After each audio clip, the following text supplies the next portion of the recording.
సారాంశం ఏంటంటే, మేలు చేస్తున్న వ్యక్తిని, మనకు సహాయం చేస్తున్న వ్యక్తిని మర్చిపోవద్దు, అలాగే అతనికి కీడు చేయొద్దు.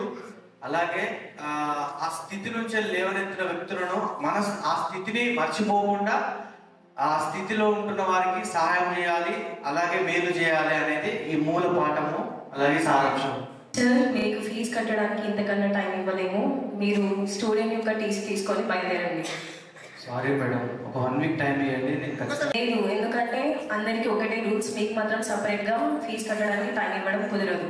ప్లీజ్ మేడం, ఒక 1 వీక్ ఎక్స్క్యూజ్ చేయండి. ఖచ్చితంగా నెక్స్ట్ వీక్ నేను ఖచ్చితంగా ఫీజు కడతాను. మీకు ఒక్కరికి ఎక్స్క్యూజ్ చేస్తే ఇప్పుడు స్కూల్లో ఉన్న ప్రతి స్టూడెంట్స్ పేరెంట్స్ వచ్చి నా దగ్గర నిలబడతారు. సో నేను ఎక్స్క్యూజ్ చేయడం కుదరదు. Please don't waste my time. పిల్లల ఫ్యూచర్ గురించి ఆలోచించి కొద్దిగా సమయం ఇస్తే బాగుంటుంది కదా మేడం. నేను 25 years నుండి ఈ స్కూల్ని నడిపిస్తున్నాను. నాకు తెలియదా స్టూడెంట్స్ యొక్క ఫ్యూచర్ గురించి ఎలా ఆలోచించాలి, వాళ్ళ మంచి ఏంటి చెడండి అని నాకు తెలియదా? మీరు నాకు చెప్పనక్కర్లేదు. కాదు మేడం, మీరు ప్రిన్సిపల్ అయ్యి ఉండి మరి పిల్లల ఫ్యూచర్ గురించి ఆలోచించేవారు, మరి ఏ విధంగా మీరు పనిష్మెంట్ ఇస్తారో, వాళ్ళు అంతగానం ఏ విధంగా టార్చర్ పెడతారు పిల్లలు అయ్యి ఉండి? అసలు యాక్చువల్గా మేము స్టూడెంట్స్ యొక్క పేరెంట్స్ని అలో చేయాలి. అలాంటిది సరే వాళ్ళ అన్నాన్ని మిమ్మల్ని అలో చేసినందుకు మీరు ఇంత ఓవర్గా మాట్లాడుతున్నారేంటి? రేపు మీ పేరెంట్స్ని తీసుకొని స్కూల్కి రండి. ఆకాష్, రేపు మీ పేరెంట్స్ని తీసుకొని రావాలి. అర్థమవుతుందా? చేస్తాను. సారీ మేడం, మా బాబుకు పేరెంట్స్ లేరు. Flash back. ఏమైందిరా, ఇక్కడ ఉన్నావు?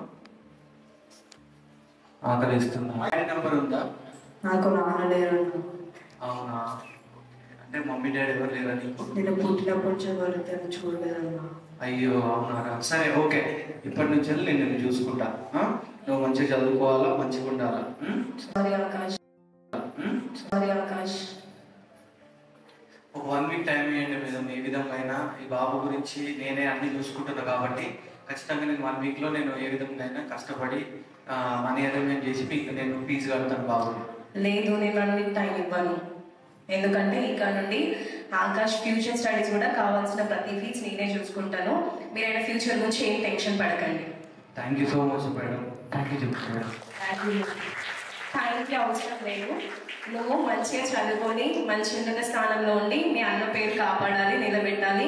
అదేవిధంగా నీలాంటి తల్లిదండ్రులు లేని వ్యక్తులకి నువ్వు సహకారిగా ఉండాలి. ఓకేనా? Good boy. క్లాస్కి